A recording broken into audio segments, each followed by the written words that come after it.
What's good? Welcome back to another episode of The Secret. I am your host, EvanEra. Today I'm here in Paris, France at the French Museum of Playing Cards.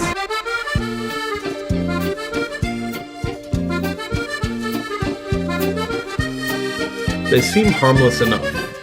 52 thin slices of laminated cardboard with colorful designs printed on their sides. Yet, as another illustration of the mantra that complexity begins from the most simple systems, the number of variations that these 52 cards can produce is virtually endless. The turn of chance of these cards have made and lost fortunes, cost players their lives, and changed the course of history. Today, we explore some of the most interesting secrets and the fascinating history of playing cards. The modern playing card originated in France, so what better spot to teach you some little-known facts about cards. So if you're ready, shuffle up your deck, hit the thumbs up button, and let's go. The only one in France, there is 7 in the world. Yeah.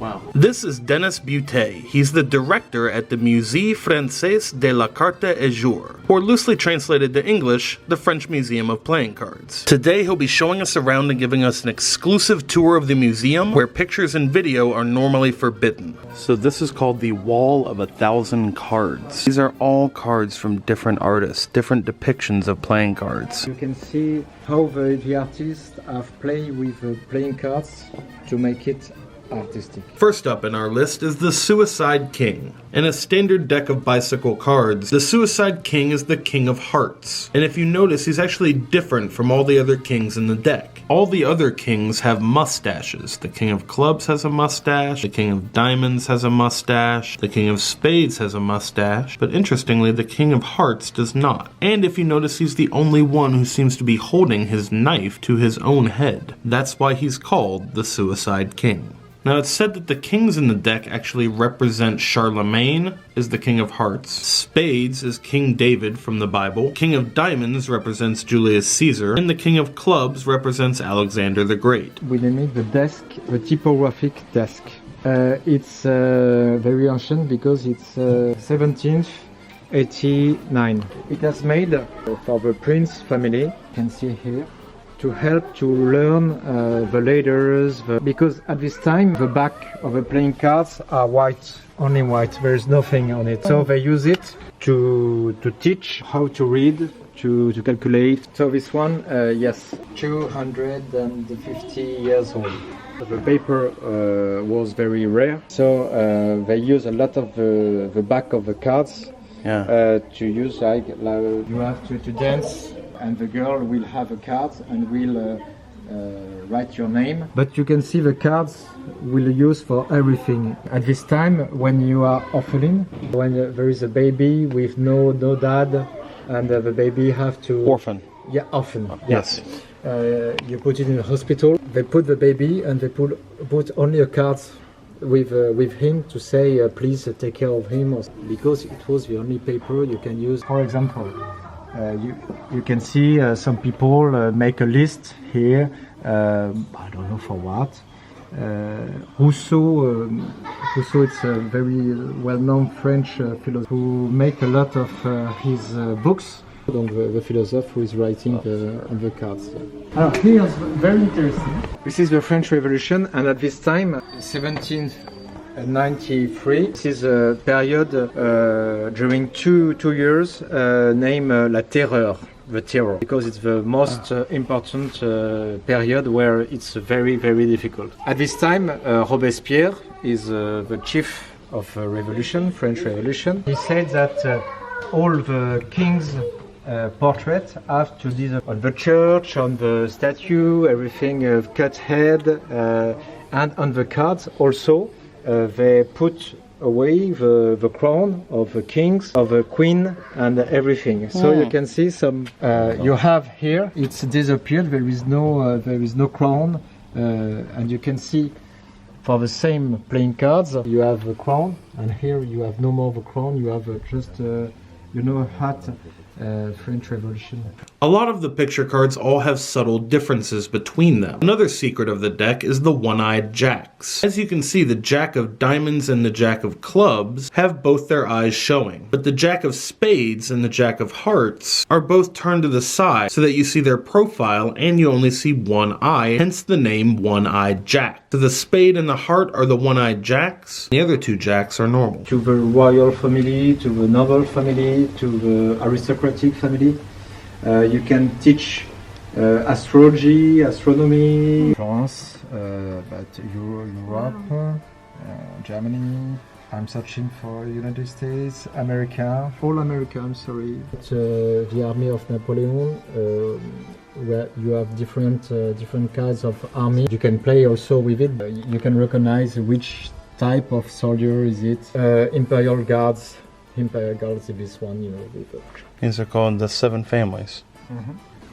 You have cards with magician.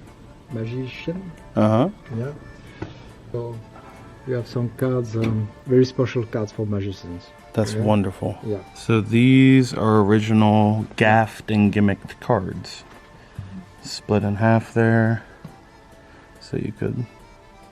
Okay, you can change. It could look like it changes, with your fingers, you can change. Yes. This next bit is truly one of the most amazing secrets of modern playing cards. Everyone knows that shuffling a deck is meant to randomize it. That when you split the cards in half and do a riffle, that you're genuinely mixing up the order and making them completely random. But a little known secret exists. If you take a deck fresh out of the package in new deck order, that is ace through king in every suit, and then you do a perfect shuffle, that is you split the deck perfectly in half, taking the two split halves on each side, and then you perfectly interweave the cards with each other. So you get every single card perfectly interwoven. Then you're going to push these together, and you can even do like a little spring shuffle. You're going to do that 7 more times, perfectly interweaving the cards, and it will be back in the exact same order.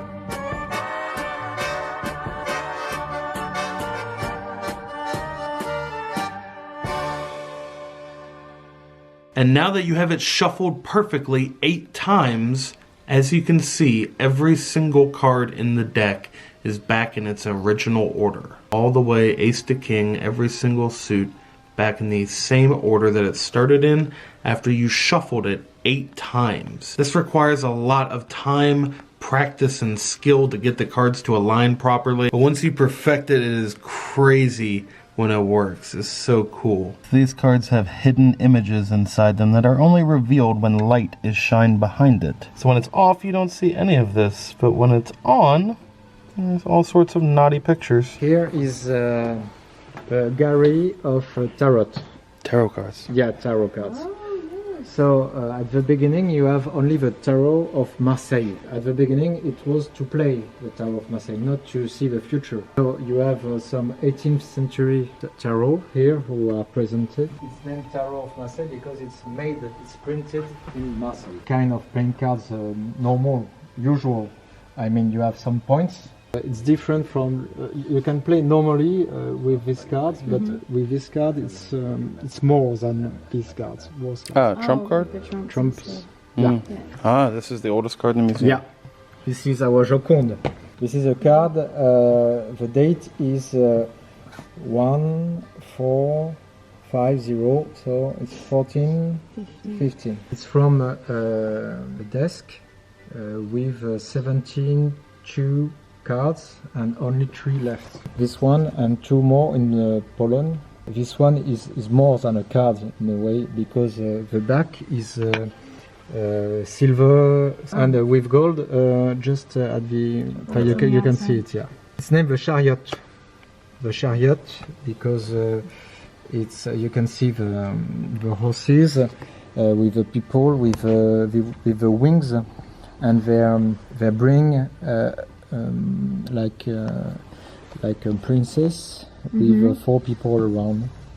And this is the 7th card in the desk. So aviator playing cards, bee playing cards, and bicycle playing cards are all made by the US Playing Card Company. And this next bit comes directly from bicycle playing cards. The numbers and values in a deck of cards are very similar to the weeks and months of a modern Gregorian calendar. Is this just a coincidence, or was this relationship intended? A complete deck of playing cards contains 4 suits, 2 primary colors, and 13 values ranging from ace to the king, and it usually contains 2 jokers. Lurking within these colors, suits, and values is an astonishing but entirely coincidental relationship to our modern calendar. Some of the proposed alignments between cards and our calendar are the 2 colors of the deck representing night and day, the 4 suits of the deck representing the 4 different seasons, spring, summer, winter, and fall, the 12 court cards of the deck, that's all the kings, queens, and jacks, there's a total of 12, those are said to represent the 12 months of the year. 13 different values in each suit, ace through king, representing the 13 different lunar cycles in our calendar year. And of course, all 52 cards of the deck representing the 52 weeks of the year. Perhaps the most interesting coincidence is that if you add up all the values in a deck using the aces as 1 and the jacks, queens, and kings as 11, 12, and 13 respectively, you arrive at a total of 364. Adding the first joker as another 1 gets you 365, the same number of days there are in a year, and adding the second joker gets you 366, so we even have the leap years covered. The modern deck of playing cards was not designed with these relationships in mind. They're merely a coincidence due to the numbers involved. But of course, it all adds up to a lot of fun. So you can see there is different kinds of playing cards at this time before the revolution. And here, for example, it's the Parisian kind of playing cards. 1050. 1050. And this is a reproduction, yeah? This one, it's a reproduction because the real one is just before. It's just under here. Really? Yes, we have it. Wow, that's we have it, but it's very fragile, so we cannot put in from Paris. And in Paris, we used to make the card like this. And you can see the king, the queen. In the other part in France, it's a little bit different. There is some difference, but not a lot, but some difference. In the way they dress, in the way the position, what they're wearing. I notice the cards do not have a number. It's we have a number. We have, but the more interesting is the figure. Yes. It's from Bourgogne, in the north of Lyon. Just after the revolution, Napoleon say there is too many kind of playing cards. We have to make it one. So he said to David, who is his painter, official painter, to make one kind. So he make this one, Napoleon. But the player doesn't like this kind because they didn't used to play with this kind of cards. This card is directly linked with the Parisian of 18th. Only one side, after they beginning to be 2 sides. So over a period of about 10 years, the cards went from being just one side like this? During 500 years, it's like this. And in 10 years, it changed. In 10 years, it changed. Just after the revolution. After the revolution. After Napoleon, I mean. To where you could view it upside down. When you have your cards, and you have to, if you make it like this, the people just see you have a good card, so it's not good. So you have to. You change with that. Oh, this is and now you can see the modern cards. Sure. So you can see the modern cards are linked with this one and right from with there. this one. So it's it has been created 500 years ago in Paris. Here's a fun secret of cards that most people don't know. It's the reason the ace of spades is bigger than all of the other aces. It's actually bigger than any other card in the deck. And it has something unique about it that makes it different than any other card. It's actually the most powerful card in the deck. The reason the ace is bigger than the others is because it used to be taxed, so it had to be stamped. Playing cards were such a popular form of entertainment at the time that the King of France levied a tax on just the ace of spades in each deck of playing cards sold. To avoid paying the tax, people would purchase decks of just 51 cards, leaving out the ace of spades to avoid paying the tax, giving birth to the phrase not playing with a full deck. How many cards total did you say are in the museum? 25,000. 25,000. Yeah. Wow. Japan, for example, this one. Japan. Yeah, Japan. Japan, you have to make a pair. It's played with two cards. This one and this one. This one and this one. This one. This one. The first recorded use of playing cards was in the Orient in the 12th century, replacing heavier domino tiles with lighter paper ones. When you have some round playing cards, it's from India. Very beautiful cards, yeah. They are. Yeah. So many different countries represented here. Italy, Portugal, India. So a fun fact in the history of playing cards is that the cards did not used to have numbers printed on them. A lot of the time the suit would be depicted with a number of spades or diamonds or hearts or clubs. It's one of the many changes that took place throughout history to the different designs and iterations of the playing card. It's also said that there used to be 5 different suits of playing cards instead of 4. The 5th suit was called Eagles, and the current version with the 4 suits is of French and Middle Eastern origin. So many different changes have happened throughout the history of playing cards. In fact, diamonds, hearts, spades, and clubs used to be coins, cups, swords, and sticks. The things around the playing cards, when you have to bet with ivory, in precious wood. So you have 3 ways to make a card. The older one is by the wood. With the wood you can play like, you make like this, and after you put on paper, you can use the stone, a detail with the stone. More detail. And after you can use the metal. The same with you recognize. Later you put the color. And at the end, with the big scissors, you can make the corners. Here's another fun fact. If you take a fresh deck of cards, riffle shuffle it 7 times. 1, 2, 3, 4, 5, 6, and 7. Now no other deck has ever been arranged in the same order that you are holding right now. I know that's hard to believe. If you take a fresh deck and shuffle it 7 times, the deck will now be in an order that no other deck has ever been arranged in before. Hard to believe, but it's true. Try it out at home.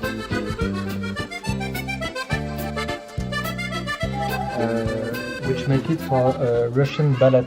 The king, the queen, who was dressed and was dancing, and you can see in color, it's like this. It has been made, in the trench during the war, the First World War, by a German soldier. So he used some wood he has around him, and he makes a playing card. It's very rare, but you can play with it. We have been very lucky to put it in the collection. Yeah. I want to give an extra special thank you to the French Playing Card Museum for having us. We came in after hours, they gave us a private tour, gave us the whole rundown of the entire place. I want to say a huge thanks to them. If you are ever in Paris, France, be sure to go check out the Playing Card Museum. I'll put a link in the description to their website. It is absolutely amazing. I could have spent an entire week here just researching the playing cards. Staff here is extremely friendly and very informative. You are guaranteed to learn something new about the little pieces of paper that we all love. Alright guys, if you like this video, be sure to hit that thumbs up button for me and share it with a friend who you think might like it. I am giving away 10 rare decks of playing cards to comments in the comment section below. All you have to do to win, hit the thumbs up button on the video, leave a comment below. You can leave as many comments as you want. Today's keyword is cards. So leave a comment in the comment section below. I'll go through, pick random comments, and I will mail out a rare deck of cards to you so that you can do some cool card tricks at home. So from beautiful Paris, France at the French Museum of Playing Cards, I want to say thank you for watching. Subscribe to our channel if you're new. You can watch another video right over there, and until next time, remember that anything is possible as long as you stay positive, work hard, and laugh at life. Love you guys.